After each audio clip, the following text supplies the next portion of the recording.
What's up, guys? Welcome back to the Indie Sooner YouTube channel, the JP and Trav show. It's your boy JP, and to the right of me, I got, as always, my homie Trav. What Trav, up? how What we doing up? today, man?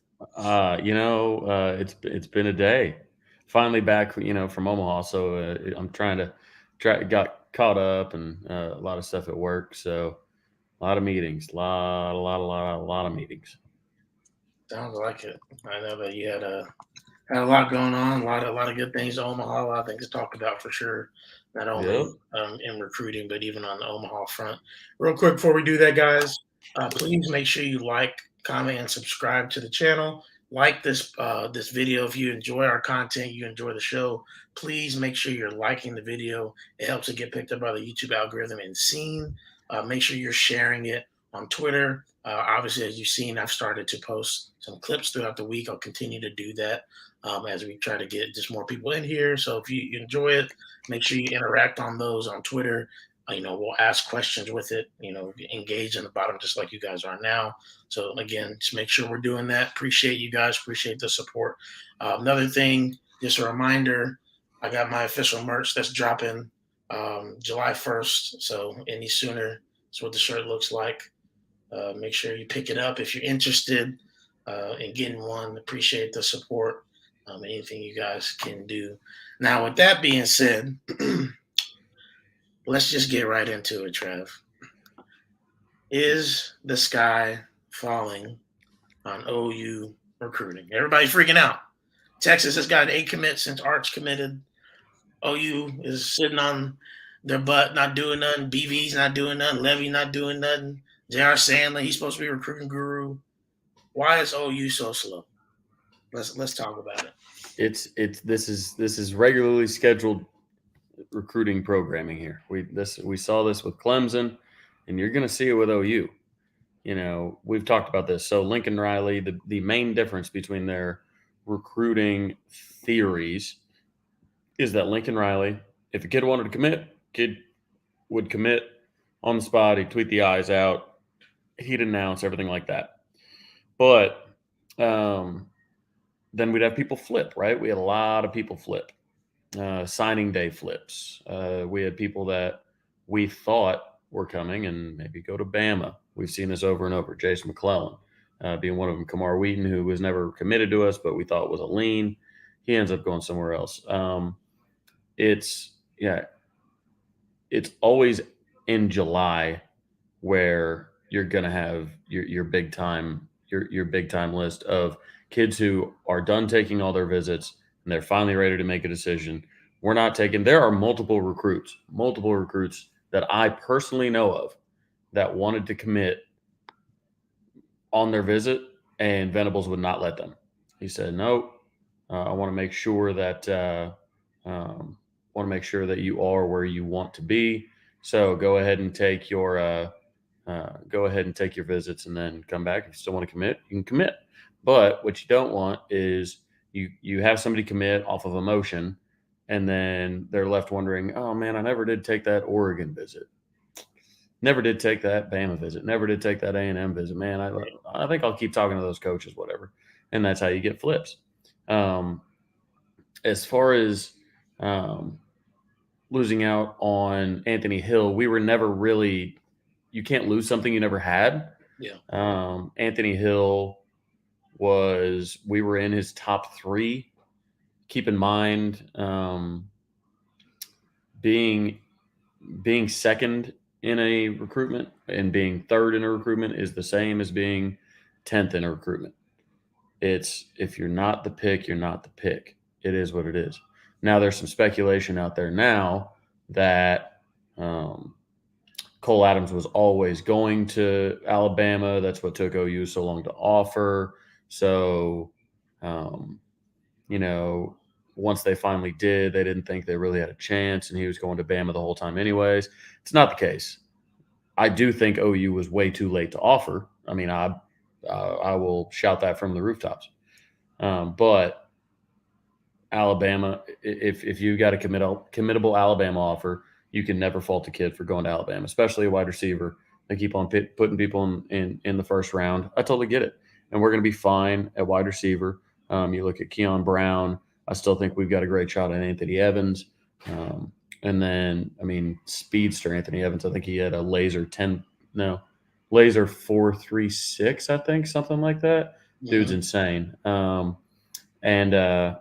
And obviously Jaquez Petaway is an OU lean, a heavy OU lean, according even to some connected Texas sources. So you pair that with some late July announcements like Peyton Kirkland and Derek LeBlanc, who I have confidence that OU will land. Got Caden Green coming. You've got Phil Picchiotti. You've got all kinds of different. I still think that we get between 8 and 10 commitments in July, um, and that would vault us into, I don't know. By that time, obviously, other people will be getting commitments as well, Mhm. but I think that'll put us top 14, top 15 in there, which obviously is a lot better than we are now. Still, with all of the likes of David Hicks announcing and like Troy Bowles announcing, and the opportunity to get another 5-star in the fold in one of those two, anything like that. So um, I don't think I'm still not worried because we've known this since Brent took over. We knew he wasn't going to allow visits afterwards, and we knew that there were going to be two big recruiting months. It was going to be July, which was everybody that every recruit that wants to wrap up their recruitment by the start of the season, at the start of their senior season, is going to commit in July. Like that's just what it is. Yep. So we're going to land all of our targets that are announcing then. That's what we're going after. Now, your guys that are later in the cycle that want to either do it National Signing Day, early National Signing Day, or they want to announce at an All American game. That's who we're saving all of our fall official visits for, fall and winter official visits. So they'll visit then, and then they'll have make those decisions then. Yep. But you just can't you just can't get in this. Oh, the staff doesn't know what they're doing. Blah blah. Like, imagine being like Florida right now. I mean, Florida's missing out on very publicly on Jaden Rashada. A lot of people forget that we have maybe the best quarterback in the country in this class. I mean, we get. I know we've had him for a while, so maybe it's just not. It all comes down to timing. Like I'm guessing if Jackson would have never committed and we got a 5-star quarterback commit like last week, we'd go nuts. And then this year, or this week, we're seeing him ball out Elite 11, and Mhm. he's who a lot of people are saying in the Elite 11 official account saying that he was the top ranked quarterback going into the pro day section. We'd all be losing our minds. We'd all be dunking on Texas fans. We'd all so a lot of it just has to do with timing, and it does, like, oh my gosh, there's 9 commitments to Texas in 6 days. Yeah, I totally get it, but 2 of those offensive linemen weren't takes for OU. I have that on extremely good authority. And they've always out recruited us. I don't know what the problem is. Yep. 2018 they had the third overall ranked class. 2019 they had the third overall ranked class. Like 2021 they had 5, I Yep. think. Last year's 20, 2022 was 5. Yeah, again, like it's like, guys, how many top 5 recruiting classes are they going to have, and then go 5-7, or lose to Kansas, or not how to figure out how to get these guys on the field? Mm. Like I don't, I just I will not be worried about Texas recruiting until they actually start winning, and I definitely don't. I could care less. I'm actually glad that Arch Manning went to Texas. Sure, they're getting more recruits and whatnot, but like the dude is no good. Mm. If you got a dude and you got a buddy of yours, right, and he never wants to bring his girl out, and like he's dating her, but like parents haven't met her, the the boys haven't met her. You've gone on like double dates, like, oh hey, like we're all getting couples out together. We're all going out to dinner or whatnot. There's a big, maybe it's a birthday party of one of the people, and your buddy won't bring his girl out, the girl's probably ugly. Something's wrong with her. That's the thing. And the thing is, Arch ain't going to any of the dinner parties. He's not going to the concerts. Parents haven't met. Nobody's met him. He's not doing Elite 11. He's not doing 7-on-7. He does no camps. Doesn't go to Rivals, 247, Overtime, anything like that. Doesn't go to any camps. The only time, doesn't even go to the Manning camp. Goes there, doesn't throw. Does not throw at the Manning camp. So you're trying to tell me that the top overall player, not just top quarterback, but top overall player, and not just top overall player, a perfect ranking, one of only 3 ever given out. So a perfect ranking goes to a guy that has never competed against his peers at Elite 11, never competed against his peers at 7-on-7. When I was in Vegas, there were 6 5-stars there. Like, let's see, Dante Moore was there. He's at Elite 11. Nico was there. 5-star, obviously, $8 million man to Tennessee. Malachi Nelson was there. Jaden Rashada was there. I mean, all these cats, like, but yet Arch Manning can't show up. Can't throw at the Manning camp. It's his own family's camp, and he can't throw there. So that's why I'm not concerned about him committing to Texas. Sure, the Arch effect. Sure, it'll do 2 things. It'll keep Sark around no matter what he does this year. He could win 4 games this year. It would not matter. They would not fire him because he got Arch. And then 2, the Arch effect is getting a lot of recruits there. But getting a lot of recruits there that probably haven't met Arch, because A, where would they have met Arch if he doesn't go to camps, if he doesn't go to 7-on-7, if he doesn't go to Elite 11, if he doesn't do any of this, where are they going to meet him? So I think the only question is, so he throws in high school against inferior opponents, right? He gets this top rating. I'm wondering if he gets to Texas and he just doesn't play. Oh, man, just not ready. And say Quinn keeps playing and Arch just declares. And he'll go number 1 overall just based on his last name. Not playing it down. Tell you what, he's going to finesse everybody to the bag. But the Manning camp knows what they're doing.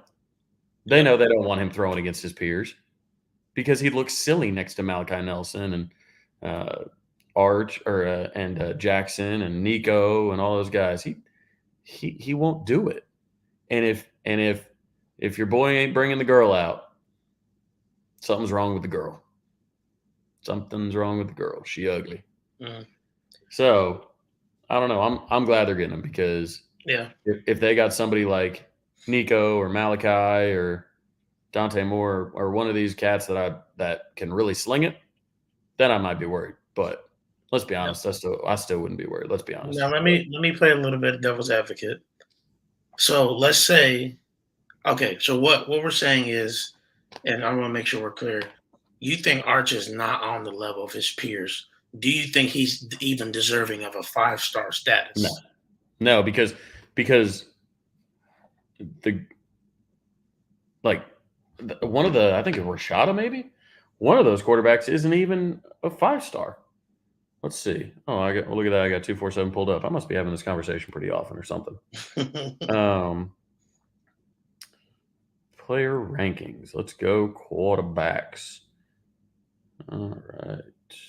Position quarterback. Okay, so he is a perfect 1.0000, which is absurd. It goes Malachi, Nico, Dante, Jackson, Christopher Vizina. He's the Clemson 5-star. Yeah, Jaden Rashada is a 4-star. Eli Holstein's a 4-star. I would put him. Ricky Collins committed a pursuit. He's a 4-star. He's a fast riser. I would put him a mid to high 4-star quarterback. He should not be a 5-star because what has he done? I mean, did you see him in his? He's playing 2A football in Louisiana. He was in the Division III championship. They got beat 49-7, and he went for 49 yards through the air on 6 of 17 passing. You're kidding. Like those stats are out there. Yeah. He lost 49-7. Yeah, I had to look though. I had to look like 4 different places because they didn't put out a like even Max Preps like didn't put out game details and stuff like that. Like it's like the Mannings, when they say the Mannings are football royalty, like they mean that. They mean that. Like they can call it Max Preps and be like, hey, don't put Arch's stats out. Like absolutely. This guy, the Emperor has no clothes. Like Emperor has no clothes. It's just it is what it is. He's 6'4", he's 6'4", 215, but yeah. Shit, Jamarcus Russell was tall. Right, facts. And I like I was telling you earlier, Trav, and a couple people were talking about in the chat already. You know, we have Texas fans, as you know, going back to the OU recruiting piece of it, that again think that BV is you know, just kind of not worth his medal right now because he's supposed to be this great recruiter. This guy is putting everything together. Oklahoma fans said they were going to have a seamless transition from Lincoln to Venables, and we're not seeing that. And you know, I corrected them. I said, first of all, we meant like, first of all, not seamless, but just we would be okay on the field is what we said. Not that we didn't believe we'll be okay in recruiting, but his recruiting approach is vastly different from what Lincoln's was, and we know that. And so telling them and not even arguing with them, I had to correct one of them because they were talking about Brent Venables like he's some chopped liver, and we've had this conversation. I've told it to other people. I get that Brent Venables, this is his first year coaching. I understand that. But again, if anybody was ready to be a head coach, it's Brent Venables, right? 30 years in college football under 3 different Hall of Fame head coaches. Yeah, he's not new. He gets a piece from each of them. So to act like he's this random, brand new hotshot defensive coordinator a la Dan Lanning, and again, no offense to Dan Lanning at all, right? But I would understand more of that about Dan Lanning than Brent Venables. Like, we're talking about a guy who's been in 8 national championships, who's won 3. Like recently, right? One in 2018. Yeah, so he's not a young hotshot defensive coordinator. He's seasoned. He knows what he's talking about. He's been to winners, right? Kansas State, even though they weren't like a national winner, Bill Snyder, he had what's called one of the greatest turnaround in college football history. Bob Stoops, one of the best head football coaches of all time. Obviously, we know him very well. It was under him. Dabo Swinney is going to be a Hall of Famer. He's won 2 national championships at Clemson, who was an afterthought, right? Yeah, like Clemson was bad. He's seen it built. He's even seen it built from the ground up, a la Clemson. Bob Stoops, obviously, like OU still OU, but they were bad. So he saw OU get built back up as well. But again, he's seen it. He knows what it takes. Now, I'm not gonna say what his in-game decisions are gonna be. That's still yet to be seen. But as far as like building a program and a winning program, that's not even a question to me. And it's offensive when people talk about him like he's just some new kid on the block. No, it's silly. Yeah, Texas got those 9 commitments, and 3 of their 4 offensive linemen, 2 of them I know weren't takes for OU, but 3 of them are outside of the top 500. And I thought we were supposed to be 3-star U. These guys horning in on our name. But they did get 2 tight ends outside the top 650. So there's that. But yeah, it's one of those things. They are loading up. I mean, even with Arch, they have a lower overall rating than like Ohio State, A&M, a couple other ones. I mean, it's pretty wild. But they'll have a good recruiting class, just like they always do. But we're going to be better, just like we always are. Because, and here's the thing about the NIL stuff, and I know a lot of people are wringing their hands, going, "Oh man, I think we need to just screw the stadium expansions and screw all this, that, and the other. We need to put all of our money towards NIL because that's what we need to win." Here's the problem: if you'll notice, a lot of the schools that Jaden Rashada was considering, Notre Dame or Texas A&M thought they had a shot at him. Miami, Florida, a couple others, and they all thought that they could get him because in their mind they were just going to drop the biggest bag. Right. Well, the problem is if that's all you rely on, then you have nothing else to offer. So something that I try and do in the restaurants is I try and create a good culture for my employees, right? Mhm. If I create a good culture for my employees, then if I pay somebody $15 an hour, they're not going to leave me for 15.50. Mm. But if I don't create that culture and I just treat them as transactional products, then of course he's going to leave for 15.50 because I brought him in at 15 saying, "Hey, this is what I'm going to pay you. Culture's going to suck all this, but hey, you're getting paid $15 an hour." And then of course they're going to leave for 15.50 because it doesn't matter. It's the money. Everything's all the same to them after that. That's why our model is so much more sustainable in a competitive, ultra competitive recruiting market is we offer so much more. Sure, you're going to get your $40,000-$50,000 a year, salary basically for doing your things with One Oklahoma. Sure, you're going to get your own individual NIL deals. Sure, that's all fine and dandy. But if you have the culture and the substance that where people don't want to leave, that's the difference. Mm. It is you're not just sitting back going, it doesn't matter. We'll get them because we'll just write a bigger check. And then somebody writes a bigger check and you go, oh shit. Uh, I guess we got to go buy somebody else because it's the only way they know how to do anything anymore. So Yeah. I I don't typically put up questions to answer now. Typically wait till Q&A, but I did want to address this. Yes, like there's been legitimate stuff on Twitter. People have DM'd me, Trav. DM me, text Yeah, I'm messages, sure you be like getting text messages, DMs. We're not just making this up. We're not just trying to have a talking point. Me and Trav don't do that. You can ask anybody on JB. Obviously, we talk about like hot topics, but we don't just pull stuff out our butt. I promise you. Like it was. There's a reason we said we are going to talk about it because we've had people hitting us up, freaking out, right? I Or got even I got asked I got asked today. Hey man, why is OU dragging in the rankings, man? I saw the recruiting rankings. Yeah, you saw June recruiting rankings. Like Alabama ain't going to finish outside the top 25. Michigan and Texas A&M and um, all these players, they're not going to finish down there. Like that's we go through this every single year, yeah, and we told you months ago. We told you, you we just did didn't listen. That wind the we tape. will that it will be later commitments. So, um, but it will be like I said. It's people are freaking out.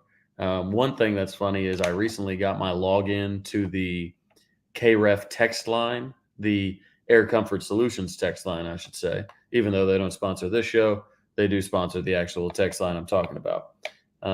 But having access to that and seeing what people text in the radio show, oh my God. Yes, people are freaking out.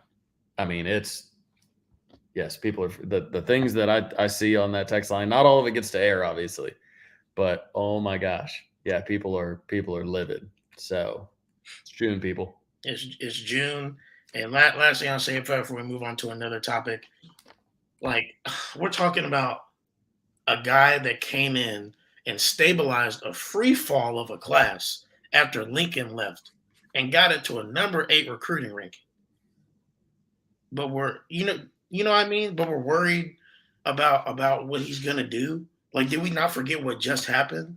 Were we not just singing his praises? How did he pull a top 10 class after Lincoln left and took a bunch of the recruits with him, was still trying to recruit OU players actively? Did we forget? Like, I don't understand. Yeah, yeah, it is what it is. We got to move on to the next topic. Okay. So Hey, Trav, you were at Omaha, obviously, or been in Omaha.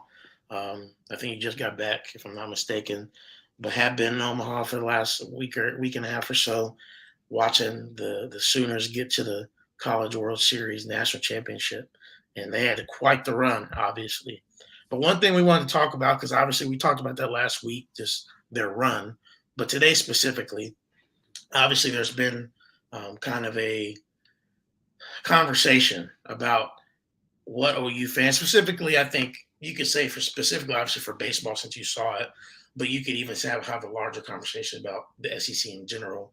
They have this tagline: "It just means more," and a lot of Big 12, a lot of OU fans get annoyed with that. We make fun of it, we make comments of it, but I feel like you can say, and you can speak to this specifically. Tell us a little bit about what the reaction, the fan reaction specifically, was like in Omaha. Uh, is it as bad as people are saying on Twitter, or were we actually outnumbered by Ole Miss fans that badly? Yeah, it was. So the stadium had, they announced the attendance. It was 26,000, almost 26,000. It was like 25.9. So 26,000. I would say probably 3,000 of that, maybe 4,000 were like locals, like just local Omaha people, or just baseball fans that love going to Omaha, and it's their family tradition to go to Omaha every year to watch the finals or whatever. So we'll say 22,000 left. It was easily 20,000 to 2,000, easily. I mean, when they won and all their people were going insane, um, like they did a lap kind of around, and they were already like the Ole Miss fans were there. There wasn't like a section to go to. They had to run around to everybody because the whole section, the whole stadium. OU had a section. Ole Miss had a stadium. It's Dang. different, but Yeah. but what I mean, it was it's tough, right? Because people don't like to be called a bad fan. And there's no really such thing as a bad fan unless you were in Cole Adams' replies telling him what a asshole he was or something like that. Like that's a bad Facts. fan. Facts. That's a bad fan. But there's a lot of, you know, I'm doing my part, you're not doing your part. There's a lot of no, you guys, you don't understand. We're so outnumbered here. I can't believe you guys aren't here because I am here. Like all that, like nobody there is any better of a fan than anybody who wasn't. It's Mhm. I would argue that a lot of people that were in Omaha still don't go to the baseball home games, but it became such a front running type situation that was like, when am I going to be able to see my team play for a national championship in baseball? Not very common, right? So let me get up there. So it was almost like, if you don't like me on my L. Del Mitchell days, then you don't deserve me at my Omaha days type situation. As those of you that have seen, um, I've tried to put some stuff out about season tickets. Season tickets to baseball are between $150 and $200 for the entire season. That's crazy. You will pay more than that for one Football game. like one football game, especially in the SEC, but one like OU Texas game or something like that. Yeah. Like so that'll get you a whole season of lots of games. And there are days where we have 200, like 200 fans in the stands. And the average attendance for Ole Miss is like 9,000, 10,000. Their stadium fits like 12. I get that our stadium fits only 3, but we don't come close to filling out the 3. Hmm. So that's where I'd love to see it. I hope that this is a springboard for a great wake up call. Nothing's more embarrassing than showing up and facing a school that literally had never won a national championship in a men's sport before. Never, not a one. And our fan base just got dog walked on national television twice. This wasn't a situation. This was a series. This wasn't a situation where you know people are scrolling and it's a national championship basketball game or something like that, and you can't really tell. Blah blah blah blah. Like this, we had to endure it for 2 nights in a row on Yeah. national television that OU fans just don't show up. So that's the thing. If we can, if we can start going to home games, that'd be nice. I'll be there. Um, I mean, I went to the ORU game when they came to Tulsa. I was one of the few wearing OU gear, but a lot of people, a lot of people don't keep up with the baseball program enough to even know that they were playing in Tulsa. Mm. So they don't show up to that game. I bet if OU fans in Tulsa knew OU baseball was playing there, they would have showed up. But support starts at home. It always has. You can't expect there to be 10,000 people at the College World Series if you can't get 1,000 people in your home crowd. Facts. So hopefully, and like I said, I know it's expensive. Like I knew it was expensive to go to the College World Series. Totally get it. Ole Miss fans seem to figure it out. Like the economy is not better in Ole Miss, Certainly not. better in Mississippi Certainly not. than it isn't than it is for Oklahoma. And Ole Miss is 11 hours away. Norman's only 7. So it's and we have a lot of alumni all throughout the Midwest right there. So it's disappointing, no doubt. But OU traditionally hasn't traveled extremely well to a lot of things. I mean, looking at the probably the most obvious example is probably the Rose Bowl against Georgia. Like we were outmanned and outgunned, in the stands and Georgia's farther away. I mean, I get not a lot of people are driving out to California, so anybody can buy a plane ticket. Like a plane ticket is a plane ticket.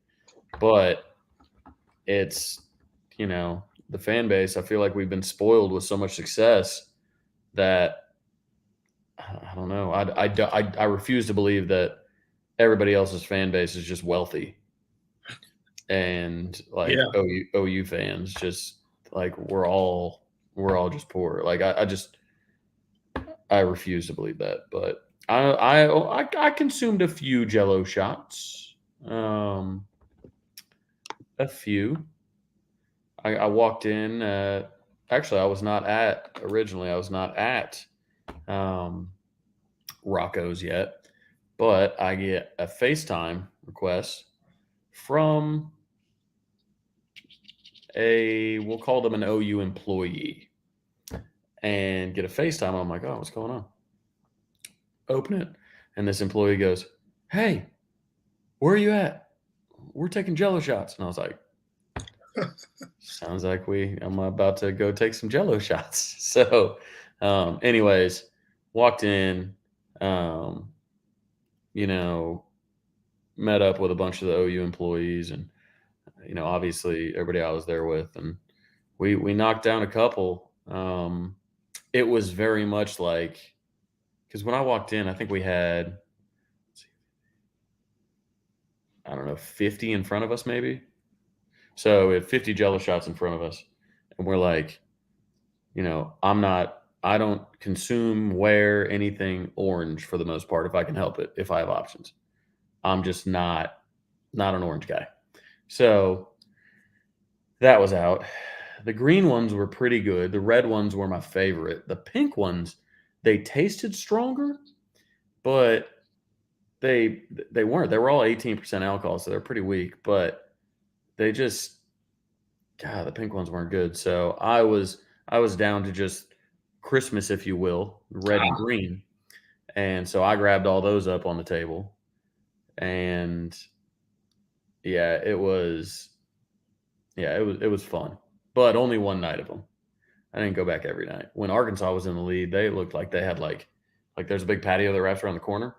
Like it looked like they had like frat boys like stationed like around next to each other. Like they were, them Hawkins don't play, that. Looked like they were defending Hogwarts or something like that. And I was like, man, I can't even get in. So once Arkansas got knocked out, we got in the next day to do 6 hours of radio, and then Ole Miss fans just took over the place. Man. Yeah. I was damn near on my way out of town after going to eat after the game, and then like after the press conferences, everything. This was hours and hours and hours after the game. We're driving out, and there's still just masses of humanity already with national champion shirts and everything like that. Just just standing room only. It was pretty wild. Yeah. Yeah, no, and like you said, Trev, just piggybacking on it. I mean, you were there, you felt it, you heard it, you saw it. I think baseball and basketball are the two, especially obviously you talked about the big three that once we get in the SEC, fans got to show up. Football, I think. Go Baseball ahead. more so because obviously football's number one, but Yeah, baseball's bigger than basketball in the SEC yeah, it is. outside of Kentucky. Hmm.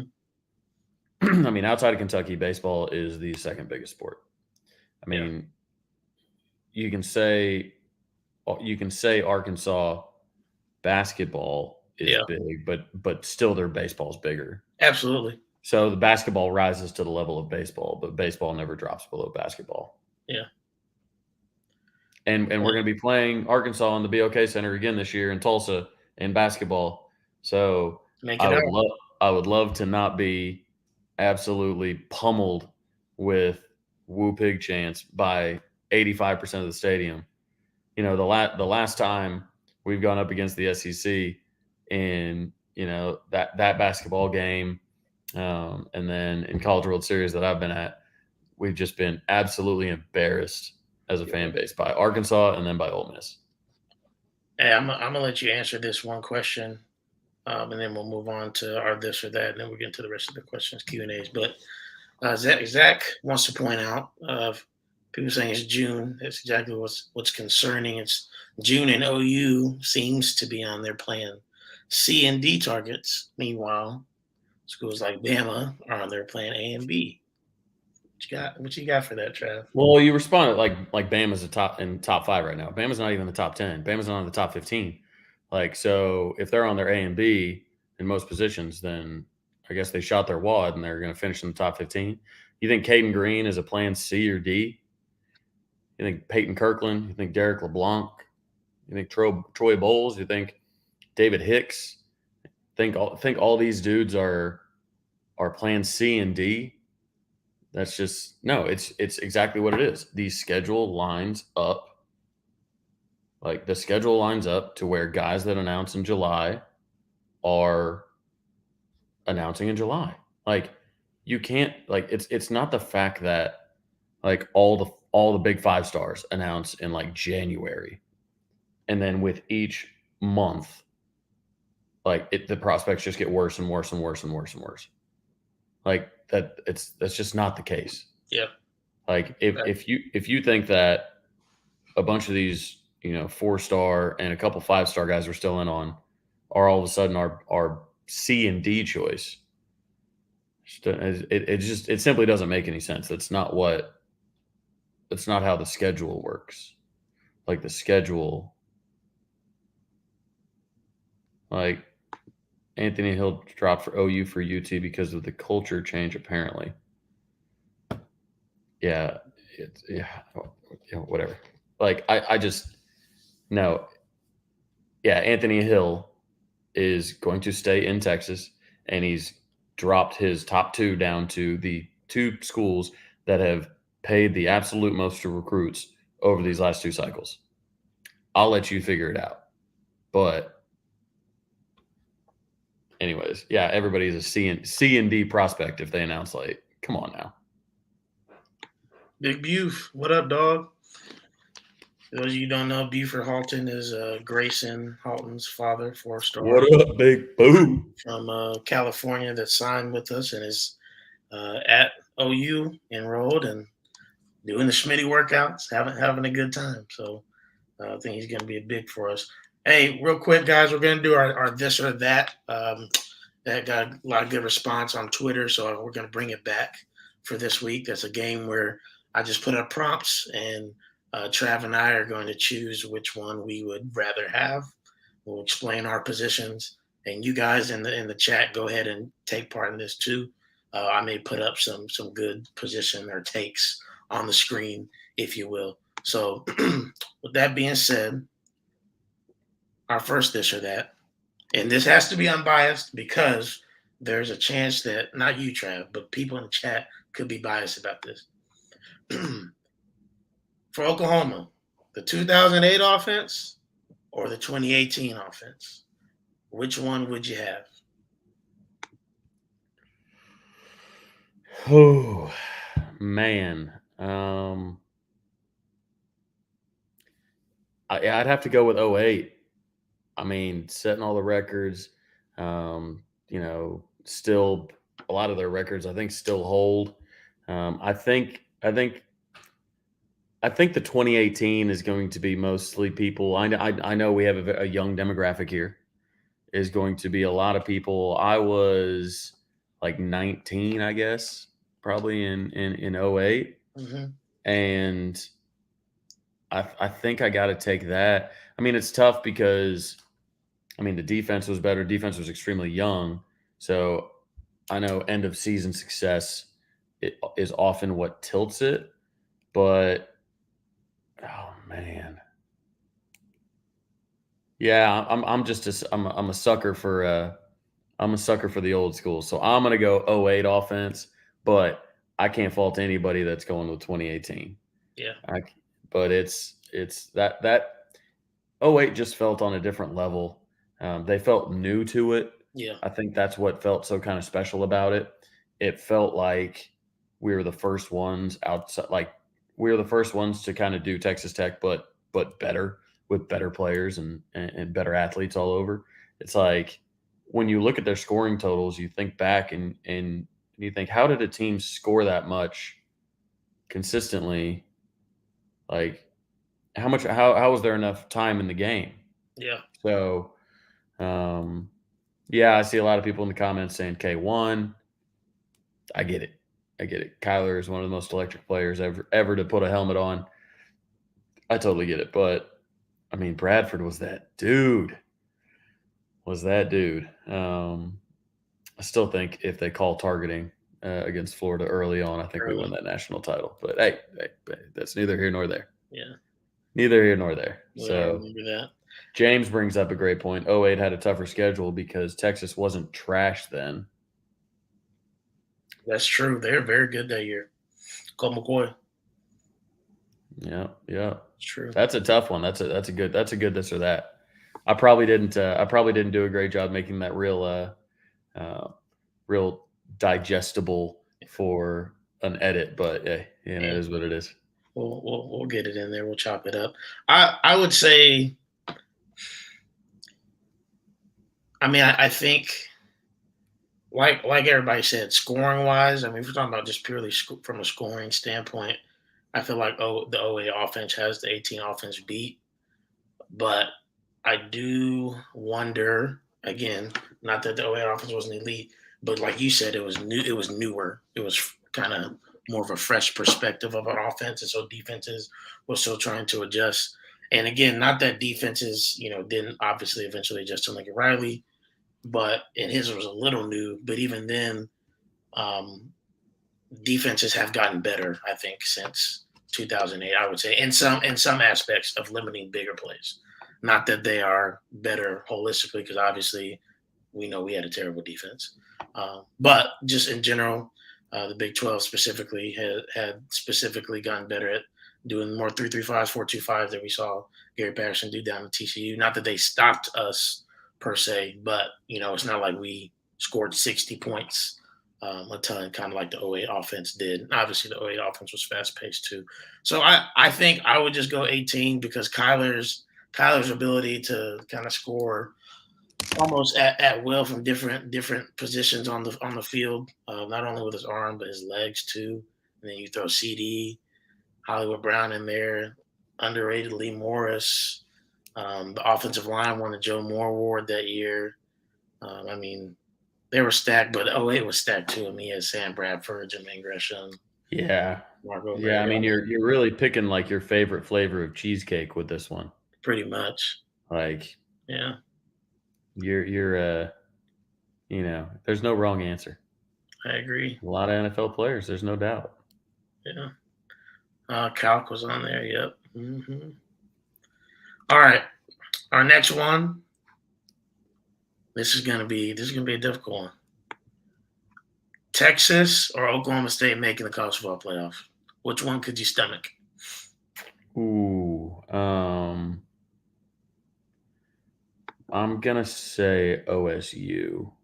I'm gonna say OSU because I own a sports bar in Tulsa, Oklahoma, so that would be great for me.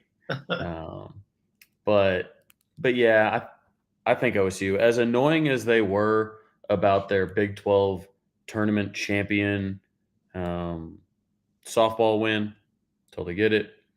The poke choke then happened, and they didn't even make it to the championship series. But with Texas, it's another feather in their hat in the argument with every idiot on Twitter.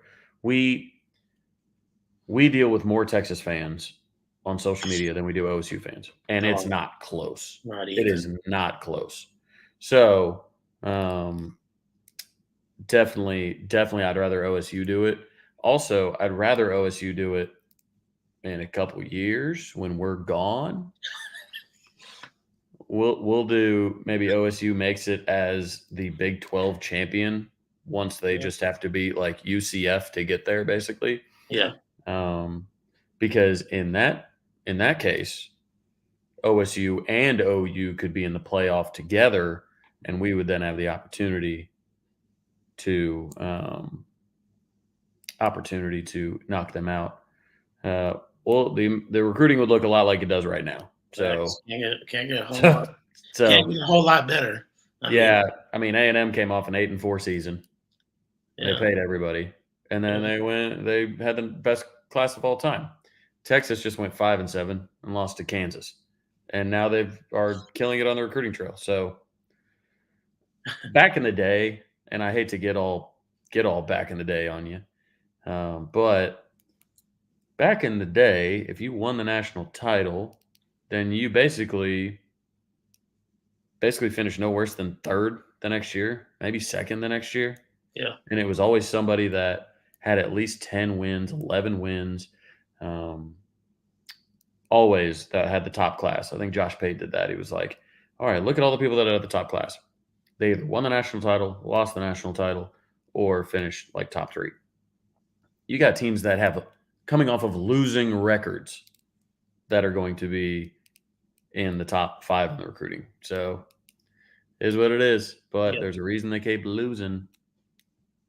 Yeah. I would go Oklahoma State too. Like Trav said, the Texas fans, just from a Twitter perspective, are crazy. So I mean, as you guys, some of y'all saw, I posted a tweet this morning that our good friend Jeremiah Hall commented on, had my back a little bit, but I just got these three Texas accounts that on any post almost will literally be under me. Like say something crazy. Like one of them has this meme that they have pre-made, and they say all the time, like, "Oh, you're a TikTok queen," and they got Lincoln Riley's like face on it. Like, and I'm like, I ignore them for the most part. One, because I learned from Trav. He's helped me out these last couple of years. Because the 2 years ago, JP, I would have been arguing with him all day, So all day. it's I'm telling you, I've come a long way. But I had to respond to one of them yesterday because the way they do it, it's like they want my attention. So I told him, I said, "Yo, like you guys are begging for my attention so much, you make me feel like a deadbeat father. Like I just ain't been there. So you know what? Like, well, I'll make sure I come by and visit in October, son. That's what I said. I'll see you then, and we'll see what we have to talk about. So yeah, I'd rather be Oklahoma State. I really would. I know that's difficult. It's painful. I don't think that's ever going to happen personally. I think Texas has a better chance of winning, if I'm being honest, in the near future. But I'd rather Oklahoma State. I just think the path. If we're talking a couple years from now, the path for OSU is a lot easier That's than true. Texas, and you have to think of what that means for OU, right? So in 2026, if Texas makes the college football playoff, it's because OU is likely not in it. In 2026, if Oklahoma State is in the playoff, then it has no bearing on whether OU is in it or not. So And we got Derek Evers in here, the father what of up, Derek? yes, sir, Good to Nico see you, man. Good to Nick see. Well, good to see Evers. your name. I don't see you, but good to see your name. Yeah, good to Appreciate have you you in tuning here, in. man. Appreciate you being here. All right, last one. Go That'll ahead. be. And sorry, will the Big 12 champion, if they're undefeated, make the next playoff? Like make a playoff? I think I don't know. Will they treat them more like a group of five? I feel like they probably. Well, I guess Cincinnati may, but a lot of Cincinnati needed a lot of help. Yeah, I guess with the right amount of help, any team can make it yeah, theoretically, but that conference is not going to get the benefit of the doubt. They are yeah. automatically at the of the bottom of the Power five. Power Five. Yeah, without a doubt. Yeah. All right, last one. This is a food one. Always got to have the food. Oh man. It's Brahms or Whataburger. If we're talking specific, like just their burgers against each other, then it's Whataburger for sure. Whataburger has not let me down. There's one right across the street from Trey's that I pop over sometimes after the shift. But as as a whole concept, it's got to be Brahms, right? I mean they've got the grocery side, they've got all the ice cream, they've got they just they're they're everything you need, right? They're more well rounded. Whereas, you may have just the best burger in Whataburger. You could go over to Brahms, buy your own hamburger meat, go home, or you could get a burger to eat on your way home Yeah. to go cook your hamburger meat later. You get some garlic, some onions, you could get some milk, you could get some whatever you need. Um, so if I were just eating a burger, I would do Whataburger. But if I lived in a very small town and I had to have one in my town, Brahms all day. Brahms is the better overall concept. I would agree. I've been a Browns fan since I was little, as most of you know.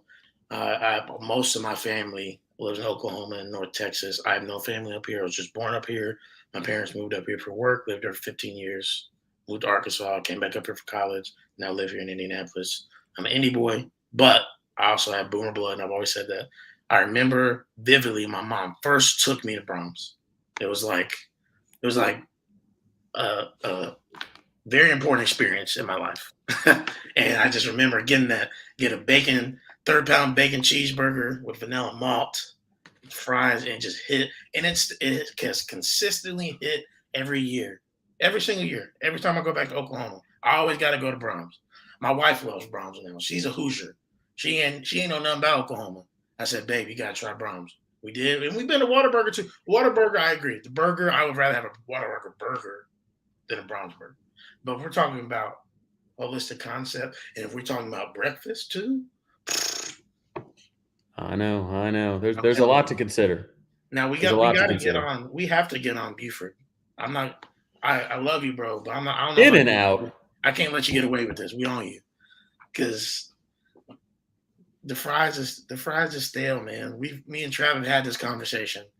You can't. It's just What did you say, Trav? You said you can't call yourself a burger chain, one of the greatest burger chains, but your fries taste like cardboard. I'm it's sorry, you can't it's do it. it's bad. Like, and I don't know, man. I just think they're slightly overrated at In and Out, slightly Yeah, or a lot. But I used to be that guy. I go by In and Out, and I know we don't have them, so I stop, and then after I leave, every time I'm like, I ordered animal style because it sounded cool, and it was secret menu, whatnot, and yeah. ate it. And it's fine, but if I were legitimately really hungry and there was and In and Out was readily available to me, and Whataburger was readily available to me, I'm hitting that Whataburger, that with the cheese and the jalapenos. Oof, so good. Facts. Cold. Back when I used to have have a little more of a bar scene in me. Now I'm old, I'm boring. I was in bed by 8:45 last night. Um, I would get Whataburger, and I would always get like a jalapeno cheddar biscuit sandwich for the morning. Mm. So sober Travis would be able to have a little bit of hangover food, but those days are far in my past. Mm. So All right, guys, let's go to the Q&A section. Go ahead and ask your questions. And we had a couple back at the top. A lot of you probably are new. I'm not going to scroll back up. So please save your questions till we get to the Q&A portion. We got there a little late today, but that's okay. We'll spend about 10 minutes answering some questions. So please put them in the chat, and let's get it rolling so we can answer some questions and get you guys out of here on your Wednesday nights. If you got questions, go ahead and put them in the chat. Dipping fries in vanilla malt? Dipping? Have I don't know, Trav, Tyler. you've had Wendy's, right? Oh, of course, yeah. There's That's one what right around the people do. corner. That people do that with the frosty. They dip fries in the frosty. Yeah, that's not it. It doesn't enhance the food. It's just Trav was another all way upset. to consume the same. Like it doesn't transform it at all. Like if this were an episode of Chopped and Right. you dumped a frosty all over some chopped potatoes, they wouldn't say that you transformed the ingredients at all. Yeah. All No, right. I never did my fries in a shake. Bad. Connor asks, does Arnold get a boost with his performance this week, considering, let's just say, he finishes like at worst top 3 in the Elite 11? Because right Yeah, I now he's think. obviously first. Yeah, I think if he, I mean, Steve Wilfong said it himself. He said, if Jackson's one of those guys that has the possibility, I know this is going to be insane, but have the possibility to take over the spot of top overall player if he has a good Elite 11, which we just got done talking about 30 minutes ago about the top overall player. And that made me think a little bit. Does that mean that Wiltfong's going to drop Arch Manning from his 1.000 perfect rating? Because that's the only way that Jackson could take over the number 1 spot, right? Because you can't get higher than perfect. Like they're not going to make a 1.0001 or whatever, right? So that's what was most interesting to me is when Steve Wilfong said Jackson Arnold is one of those guys that could take over the top overall spot after Elite 11, Ooh, which is like I said, tells me so much. It yeah. tells me that he might be dropping Arch. He might just be like, you know what? I've never seen this Arch kid throw.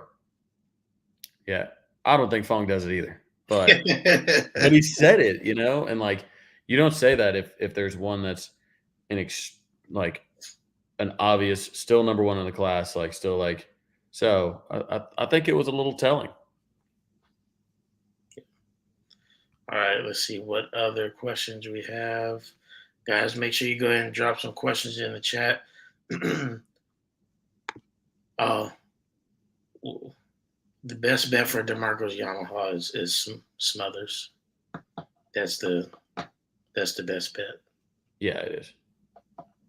Yep. That means, and what does that mean? That means 2 4-star backs. Last year, the top 2 players in the class, according to 247, I believe, were Gavin Sawchuk and Javonte Barnes. So DeMarco Murray is doing his thing. Now all that remains is development. As we've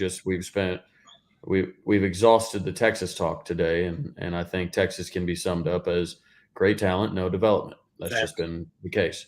So if DeMarco can really put these guys to work, then we stand a chance to continue that, because keep in mind, we have Stacey Gage headlining the 2024 class, and then we'll have Ravian Larry out of Idabel, Oklahoma, headlining the 2025 running back class. So obviously Stacey is originally from Hugo, Oklahoma. So we get a little lucky having just people have kids close to our university. There's some luck involved. But DeMarco's doing a great job. I agree. So, question from Zach: do we think Brent Venables runs a base defense, switches it up in the second half? This is going late into October or early October here, but that's something you can see BV doing, playing mind games. I don't think so, simply because I think what we know about Brent is Um, he wants to repeat the processes. He wants to continue to develop the culture and habits and all this. So I see him deviating only like where certain like blitzes are coming from and different blitz packages all within the same defense. But I don't see him really playing that many mind games. I think he's a he's a guy that thinks if we play our best and play it consistently, then we don't need to hide it from anybody. We don't need to do any of this. We're just going to go out and beat people. Yep. So I don't think he's going to try and get cute. Um, and especially with Nebraska, Nebraska's got some good players, man. Casey Thompson has done plenty of damage in college football before. So I think I think we come out swinging and just beat people up. Do you think Arnold's performance in these camps and his senior season will attract additional wide receivers, tight ends, running back recruits? Um, yeah, yeah, I think so. I think we saw that with young Mr. Evers, with Jaden Gibson, stuff like that. There's people just want to play with good quarterbacks. It is what it is, especially as a receiver. I mean, you see these receivers, throwing their hands in the air, going, "God, I wish I just could have a guy get me a ball." That's why it's tough as a small high school player. If you're a receiver, you have to go to camps. You have to play 7-on-7 because if your dude just can't get you the ball, then there's absolutely nothing you can do, and it could cost you your future. It could cost you scholarships. It could cost you all kinds of stuff. So I do think an increase in the rankings would help with that. And he's a Denton area kid. There a lot of OU targets in the area.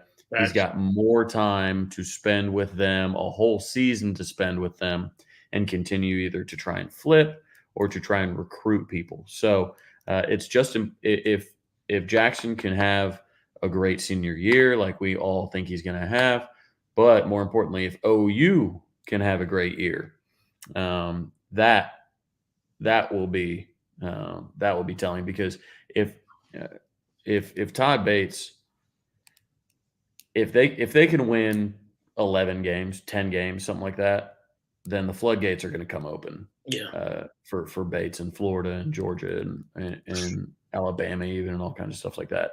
They're just going to come open because everybody's like, okay, we saw you do it at Clemson. I need to see what it looks like. So, Good.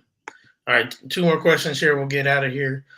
Who are your defensive line picks for this year as far as recruits? Who do you think we get? I know you already mentioned LeBlanc, obviously. Any other ones that you can think of? I'm saying David Hicks. Yeah.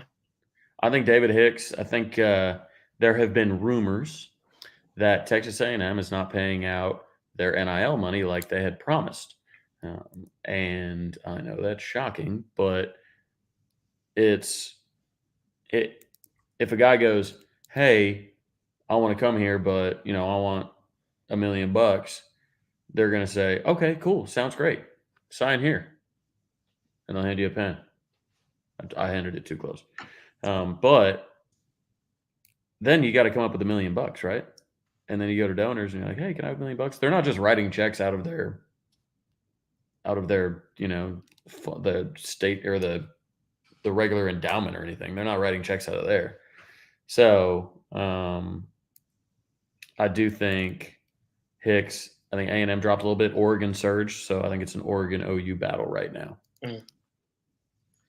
All right. Last question comes from Mr. Derek Evers. Who wins in a dance off between myself and Sue Madre, Monica Evers? I ain't seen Mrs. Evers dance, so I'm not. I feel like I can't. I'm in the question, so I don't feel like I can answer. You have to answer the question. I do. Yeah, you got to tell me what moves. What song would you pick? I don't know.